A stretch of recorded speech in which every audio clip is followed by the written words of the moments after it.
গত 1 মাসে পুরো 4 লক্ষ টাকার কাপড় রপ্তানি করেছি। এ মাসেও আমাদের কারখানার কাপড়ের চাহিদা বেড়েই চলেছে। দাদা, কত বছরের শ্রম আর সাধনার পর আমরা নিজেদের স্বপ্নের জীবন বাঁচতে পারছি। ঠিক বলেছিস। একটা সময় ছিল যখন আমরা কুঁড়ে ঘরে থাকতাম, ভালো কাপড় চোপড় ছিল না, বহু কষ্টে দুবেলা খাবার জুটত কপালে। অথচ আজকে আমাদের সাফল্য দেখে লোকে হিংসে করে। তোর সহযোগিতা না পেলে আজকে এত দূর আসা হতো না দাদা। সবই হলো আমাদের 2 ভাইয়ের সম্মিলিত প্রচেষ্টা আর পরিশ্রমের ফল। আমরা যদি এভাবেই পুরো সততা আর পরিশ্রমের সঙ্গে কাজ করে যাই, আগামী কয়েক বছরে শুধু দেশের ভেতরে নয়, দেশের বাইরেও আমাদের কাপড়ের খোঁজ করবে লোকে। আশা করছি সেটাই যেন হয়। আমাদের সুখের জীবনে যেন আর কারোর নজর না লাগে। আগামীকাল আমি কলকাতায় গিয়ে সেখানকার কারখানার মালিকদের সঙ্গে একটু কথা বলবো। যে হারে রপ্তানি বেড়েছে, তাদের উচিত আমাদের আরো কিছু টাকা বাড়িয়ে দেওয়া। আমিও ঠিক এই একই চিন্তাটা করেছিলাম। বাবাকে কতবার করে বলেছি আমার বিয়ে নিয়ে কথা না বলতে। সবেমাত্র আমি কলেজে পড়াশোনা শুরু করেছি, তিনি এখনই আমার বিয়ে নিয়ে উঠে পড়ে লেগে গেছেন। তুই বড় হচ্ছিস আস্থা, তাই বাবা তোকে নিয়ে চিন্তা করছেন। সব মেয়েরই বাবা মায়েরা এমনই করে, এ নিয়ে এত মন খারাপ করার কি আছে? কিন্তু আমার মতামতের তো একটা ব্যাপার স্যাপার আছে নাকি? যাকে আমি বিয়ে করব তাকে আমারও পছন্দ হতে হবে। জোর করে এমনি কাউকে ধরে বিয়ে করে দিলেই তো আর হয় না। তো দাদার সঙ্গে যখন আমার বিয়ে হচ্ছে, তখন আমি তার চেহারা অবধি দেখিনি। যেদিন আমাদের বিয়ে হয় সেদিনই প্রথমবার তাকে দেখেছিলাম। চিনো না, জানো না, কখনো দেখনি, এমন একটা লোকের সঙ্গে বিয়ে করতে তোমার অদ্ভুত লাগেনি? আমার কোনো মতামত নেওয়া হয়নি, আমাকে শুধু বলা হয়েছে আমার জন্য ছেলে দেখা হয়েছে আর বিয়ের দিনক্ষণ ঠিক করা হয়েছে। তুমি কোনো প্রতিবাদ করনি বৌদি? আমার বাবা অনেক জেদি, তিনি একবার যেটা সিদ্ধান্ত নিতেন সেটাই আমাদের করতে হতো। অন্তত তোকে তোর বাবা যুদ্ধ করছে না। তোমাকে জোর করে দাদার সঙ্গে বিয়ে দেওয়া হয়েছে, এ বিষয়ে তোমার কোনো আফসোস নেই? যদি দেখতাম যাকে বিয়ে করেছি সে ভালো নয়, তাহলে হয়তো আফসোস হতো, কিন্তু তোর দাদা খুব ভালো মানুষ, তাই আমার কোনো আফসোস নেই।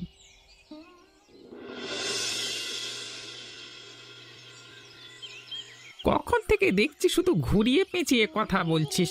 আরে বাবা, তোর হয়েছে এটা কি সেটা তো যদি বলিস, মানে খুলে না বলিস, তাহলে বুঝবো কি করে?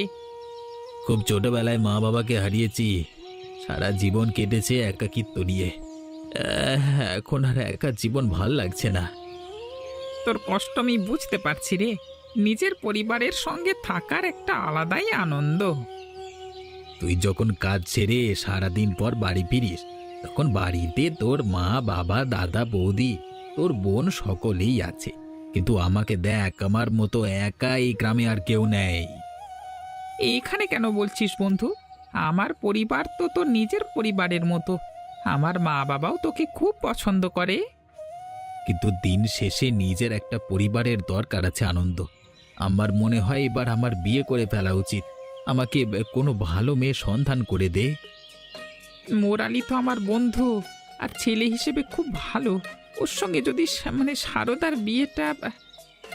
আনন্দ, কোথায় হারিয়ে গেলি তুই? কিছু বলছিস না কেন? না না, আমার আমার বোন সারদাকে তো চেনা আছে, ওর জন্য আমরা ছেলে খুঁজছি। তোর যদি কোনো আপত্তি মানে। কিন্তু সারদা আমাকে বিয়ে করতে রাজি হবে? যদি ওর কোনো আপত্তি না থাকে তাহলে আমরাও আমারও কোনো সমস্যা নেই, আপত্তি নেই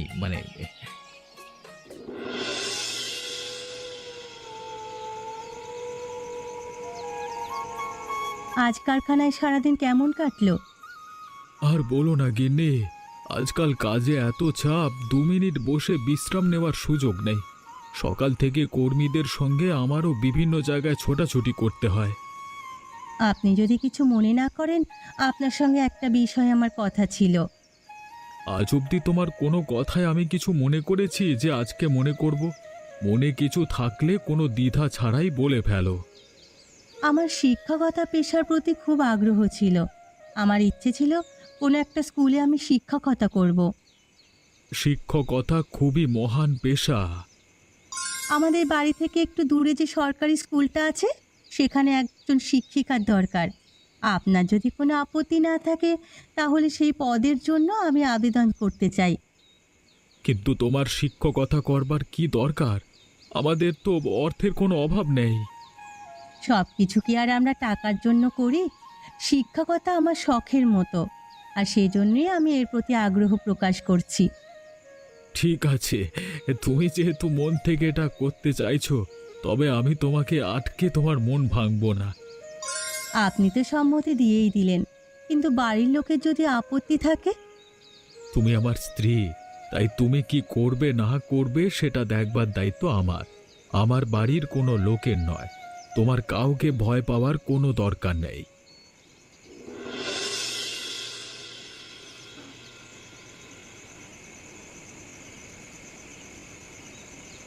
কি হয়েছে মা? তোর কি মন খারাপ? আমি তোর বিয়ে নিয়ে কোনো কথা বলবো না। যখন তুই প্রস্তুত হবি বিয়ের জন্য তখনই আমি তোর বিয়ে নিয়ে ভাববো, কথা দিলাম। আমি তোমার সঙ্গে একটু বেশি রাগারাগি করে ফেলেছি বাবা। এখন বুঝতে পারছি আমি যেটা করেছি সেটাও ঠিক নয়। তুমি আমাকে ক্ষমা করে দাও। বোকা মেয়ে কোথাকার! এটুকু বিষয় আবার ক্ষমা চাইতে হয় নাকি? আমার তোর প্রতি কোনো অভিযোগ নেই। আমি নিজের সিদ্ধান্ত বদলে ফেলেছি। তুমি চাইলে আমার জন্য পাত্র খুঁজতে পারো। আমি বিয়ের জন্য প্রস্তুত। সত্যি বলছিস তো? পরে আবার তুই তোর মতো পাল্টে ফেলবি না তো? না বাবা, আমি যা বলছি মন থেকেই বলছি। অবশেষে যে সাধনা তুই এত বছর করেছিলিস সেই সাধনা পূরণ হতে চলেছে। আনন্দ তোর ফাঁদে পা দিয়েছে। এমন নিখুঁত অভিনয় করেছি আমার ফাঁদে পা না দিয়ে যাবি কোথায়? বহু বছর ধরেই এসব কিছু পরিকল্পনা করে আসছিলাম। কিন্তু তোর যে স্বভাব, আমার তো মনে হয় না বিয়ের পর তুই সারদাকে একদিনও শান্তিতে থাকতে দিবি। এই সারদা হচ্ছে প্রণব ও আনন্দের প্রাণ, আর তাই সারদাকে বিয়ে করে আমি ওদের সেই দুর্বলতার সুযোগ নেব। তোর কি মনে হয় তুই খুব সহজেই প্রণব আর আনন্দের থেকে ওদের কারখানা ছিনিয়ে নিতে পারবি? আগে সারদার সঙ্গে আমার বিয়েটা একবার হতে দে। একবার আত্মীয়তা হয়ে গেলে ওদের কারখানায় যাওয়া আসা আমার জন্য সহজ হয়ে যাবে। তোর মতো ধান্দাবাজ লোক আমি জীবনে খুব কম দেখেছি রে। পুরো গ্রামের সামনে তো এমন ভাবে অভিনয় করিস যেন তোদের চেয়েও ভোলা ভালা লোক আর একটাও খুঁজে পাওয়া যাবে না পুরো গ্রামে। আমাদের জীবনটাই একটা বড় অভিনয়ের মঞ্চ, আর এই মঞ্চে আমাদের প্রতিনিয়ত অভিনয় করে যেতে হয়, নাহলে পৃথিবী আমাদের জিততে দেবে না, বুঝলি?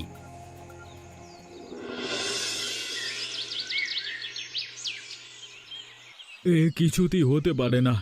মুরালির মতো একটা ছেলের সঙ্গে আমি কিছুতেই আমার বোনের বিয়ে দেব না। কিন্তু মুরালি খারাপ কোথায়? হয়তো আমাদের মতো আহামরি টাকা নেই, কিন্তু যা আছে তাদেরও সারদাকে সুখে রাখতে পারবে। টাকা দিয়ে সবকিছুর বিচার করতে নেই। দরকার পড়লে কোনো গরিব কৃষকের সঙ্গে আমি আমার বোনের বিয়ে দেব, কিন্তু তবু মুরালির সঙ্গে নয়। কিন্তু মুরালি তো প্রায় সব সময় আমাদের বাড়িতে আসে। ছেলেটার কথাবার্তা শুনে মনে হয় ছেলেটা খুবই সহজ সরল। সব সময় মানুষকে ওপর থেকে দেখে বাজবিচার করতে নেই মা। তোমাদের সকলের মুরালিকে ভালো লাগলেও আমার একদম প্রথম থেকেই ওর প্রতি একটা সন্দেহ কাজ করে। আমার মনে হয় ও নিজেকে যতটা সহজ সরল দেখায় আসলে ততটা নয়। আমি মুরালিকে ছোটবেলা থেকে চিনি। ও কেমন সে ব্যাপারে সবচেয়ে ভালো আমি জানি। আমি জেনে শুনে কখনোই নিজের বোনের জন্য খারাপ সম্বন্ধ ঠিক করব না। আমি এবারের বড় ছেলে, তাই আমার মতামত শেষ মতামত। একবার যেহেতু বলে দিয়েছে মুরালির সঙ্গে বিয়ে দেব না, তার মানে দেব না। জীবনে প্রথমবার আমি একটা সিদ্ধান্ত নিয়েছিলাম, কিন্তু সেখানেও তুই হস্তক্ষেপ করছিস। এ বাড়ির ছেলে হয়েও এ বাড়ির কোনো বিষয়ে সিদ্ধান্ত নেওয়ার অধিকার বোধহয় আমার নেই।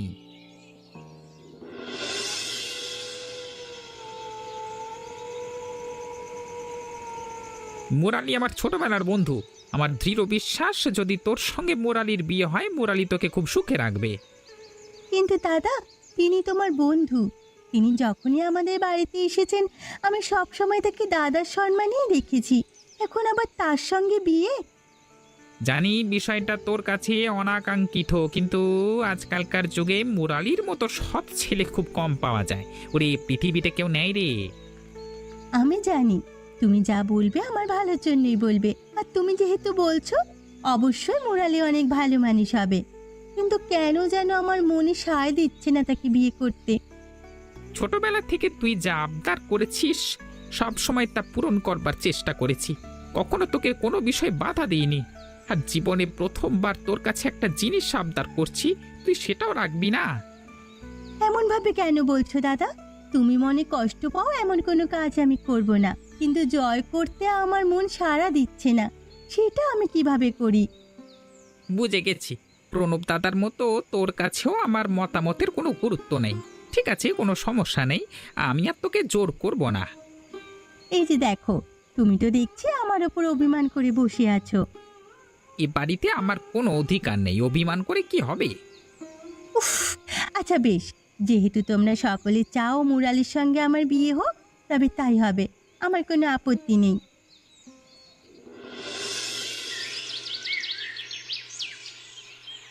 এমনিতেই প্রণব সারাদিন মন খারাপ করে থাকে। যখন থেকে সারদা আর মুরালির বিয়ের কথা উঠেছে, ছেলেটা কারোর সঙ্গে রেগে কথা বলে না। এখন আবার দেখছি তুমিও কেমন চুপচাপ হয়ে গেছো। তুমি তো জানো প্রণব আর আনন্দ দুজনেই সারদাকে কতটা ভালোবাসে। ওদের জন্য ওদের নিজেদের খুশির চেয়েও সারদার খুশি বেশি গুরুত্ব রাখে। কিন্তু এখন সারদার বিয়েতে প্রণবই খুশি নয়। প্রণব অযথা এত চিন্তা করছে। মুরালিকে কি আমরা আজ থেকে চিনি?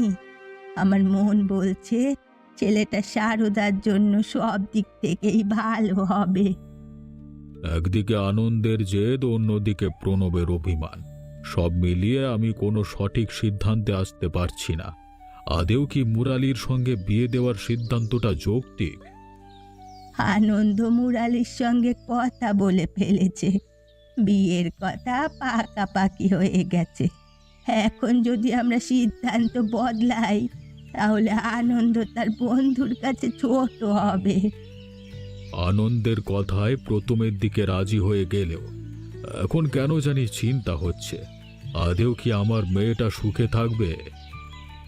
এখন এসব চিন্তা করে নিজের শরীরটা খারাপ করো না তো, বরং আমাদের চেনা পরিচিত ছেলের সঙ্গে মেয়ের বিয়ে ঠিক হয়েছিল সেটা ভেবে খুশি হও। হয়তো তুমি ঠিক বলছো, আমি একটু বেশি চিন্তা করছি। সামনে আমার সুখের দিন আসছে। আনন্দ আর প্রণবের ওই বিলাসবহুল বাড়ি গাড়ি অরেল টাকা জায়গা সম্পত্তি সব আমার হবে হবে। তুই কি শুধুমাত্র নিজের স্বার্থ সিদ্ধির জন্য সারদাকে বিয়ে করছিস? অবশ্যই, না হলে আমি কখনোই সারদাকে বিয়ে করতাম না হে। আর যদি বিয়ের পর সারদা তোর এসব ষড়যন্ত্র টের পেয়ে যায় তখন কি করবি? বিয়ে হওয়ার পরেও আমি এমন অবস্থা করব যে ও আমার কথা মতো উঠবে আর বসবে। একবার ওর দুই ভাইয়ের তিলে তিলে গড়ে তোলা কারখানা আর হোটেল সম্পত্তি হাতিয়ে নিয়ে আমি নিরুদ্দেশ হয়ে যাব। কিন্তু তুই নিরুদ্দেশ হয়ে গেলে সারদার কি হবে? সারদার কি হবে না হবে সে ভেবে আমি কি করব? আমি যে স্বার্থকে বিয়ে করেছি সেই স্বার্থ একবার হাসিল হয়ে গেলে আমার আর ওর কোনো দরকার নেই। এরপর আমি গায়েব।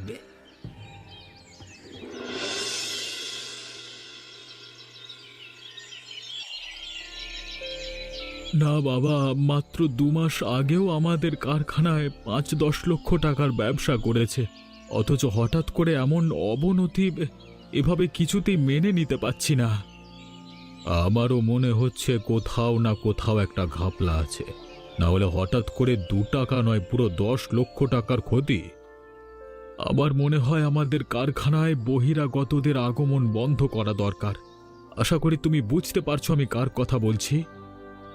আমি জানি তুই মুরালির কথা বলছিস, কিন্তু এ কথা যদি আনন্দ শোনে তাহলে সে আবার রাগারাগি করবে।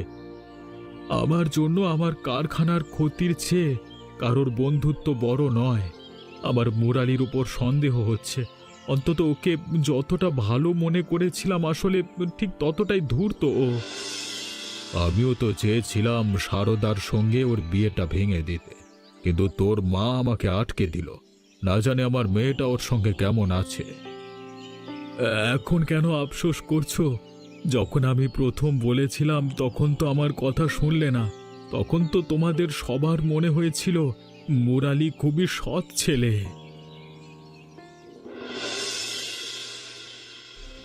বুঝি বলা, আর কতদিন এভাবে চোরের মতো লুকিয়ে লুকিয়ে কয় টাকা হাতিয়ে জীবন যাবে বলতো? তাহলে আপনি কি করতে চাইছেন? আমি আমি আমি আছি দেখি তবে এত টাকা হাতিয়ে নিতে পারছেন, তো এখন কিন্তু প্রণববাবু হিসেব নিকেশে গরমিল পাবে আমাকে সন্দেহ করছেন। আরে বাবা, তুমি হলে গিয়ে একজন চালাক চতুর মানুষ। তোমার জন্য ওদেরকে 7-5 বুঝিয়ে ভুইলে ভাইলিয়ে দেওয়াটা কি কোনো ব্যাপার নাকি? হ্যাঁ, সেটা তো আমি করছি, কিন্তু যেহেতু তাদের সন্দেহ বেড়েছে এখন কিন্তু আমার কাজটা অনেক জটিল হয়ে পড়বে। আপনি আমাকে যে টাকা দেন তার পরিমাণ একটু বাড়াতে হবে। তুমি এত অস্থির হচ্ছ কেন? তুমি সুন্দরভাবে আমার কাজটা করে যাও, টাকা পয়সা নিয়ে চিন্তা নাই, আমি তো আছি। এখন থেকে আপনি আর চাইলেও কারখানায় যাওয়া আসা করতে পারবেন না। প্রণববাবু কারখানায় বহিরাগতদের আনাগোনা নিষিদ্ধ করে দিয়েছেন। আমি কি আর বহিরাগত নাকি? আমি তো বোনের স্বামী ওর। হ্যাঁ, আরে ওদের ঘরের মানুষ, ঠিক আছে? আমার যাওয়াতে কোনো সমস্যা হয় বলে মনে হয় না। না না না, প্রণববাবু স্পষ্টভাবে বলে দিয়েছেন শুধু তিনি, তার ভাই আর তার বাবা এবং কর্মচারী ছাড়া আর কেউ সেখানে প্রবেশ করতে পারবে না। ব্যাপারটা তো বেশ জটিল হয়ে গেল।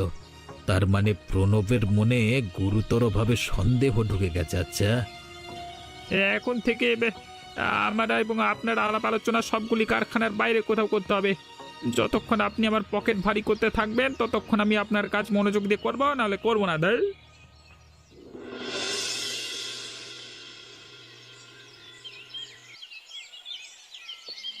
আমি শুনেছি তুই নাকি কারখানায় নতুন নিয়ম চালু করেছিস। হ্যাঁ, আজকাল কারখানায় বাইরের মানুষের আনাগোনা অনেক বেশি বেড়ে গেছে, যেটা আমার একেবারেই পছন্দ না। এজন্য আমি এই নতুন নিয়ম চালু করেছি। মুরালি তোর কি ক্ষতি করেছে? সারদার সঙ্গে বিয়ের সময় থেকে তুই মুরালির পেছনে পড়ে আছিস।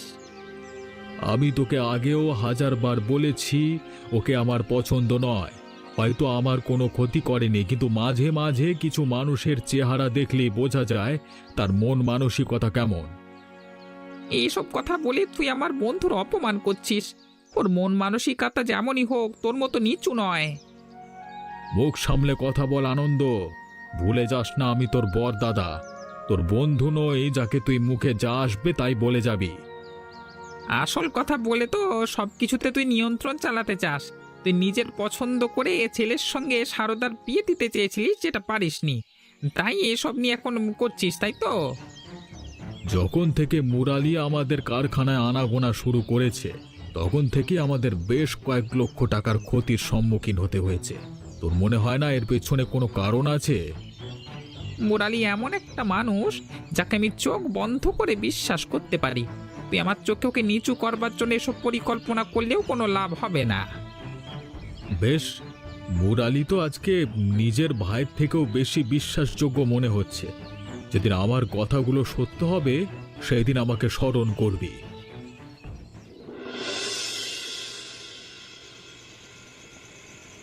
ভোলা, বলা নেই ক নেই, হঠাৎ এই সময় তুমি আমার বাড়িতে ঢুকে পড়লে। তোমার কোনো দরকার হলে তুমি আমাকে বলতে, আমি এসে তোমার সঙ্গে দেখা করতাম। নাটক করছেন? গত 1 মাস ধরে আমাকে একটি টাকাও দেননি, ওদিকে আমি আমার কুকর্ম আপনার কুকর্ম ঢাকবার জন্য সারাদিন কারখানায় ছলচাতুরি করে বেড়াচ্ছি।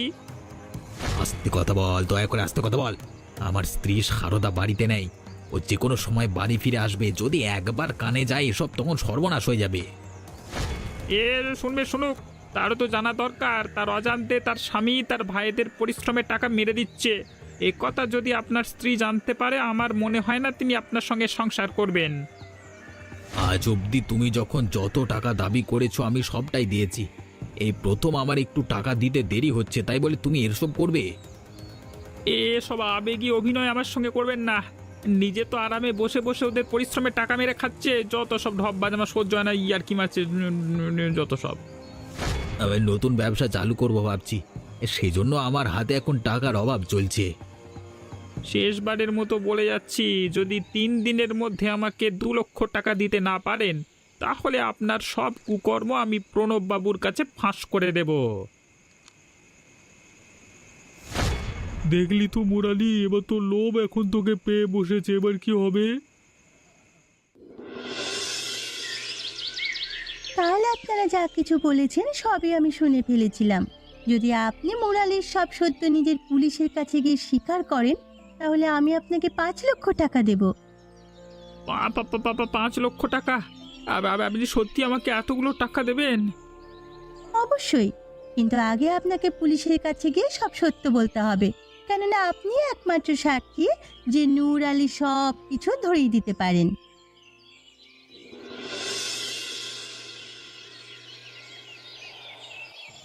আমার তো আগে থেকেই সন্দেহ হয়েছিল, আজকে আমার সন্দেহ সত্যি হলো।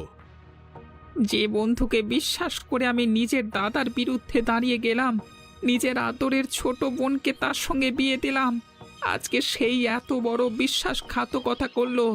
হ্যাঁ দাদা, তুই আমাকে ক্ষমা করে দিস, আমি বন্ধুত্বে অন্ধ হয়ে গেছিলাম রে। সবচেয়ে বড় ক্ষতি হলো আমার মেয়ে, এমন একটা নিকৃষ্ট লোকের সঙ্গে বিয়ে দিয়ে আজকে আমার মেয়ের জীবনটা নষ্ট করে ফেললাম। বাবা, তুমি কেঁদো না, আমার ভাগ্যে এমনটাই লেখা ছিল বলে এমন কিছু হয়েছে। কিন্তু আমার ভালো লাগছে যে আমি সব কিছুর পেছনের আসল অপরাধীকে ধরিয়ে দিতে পেরেছি।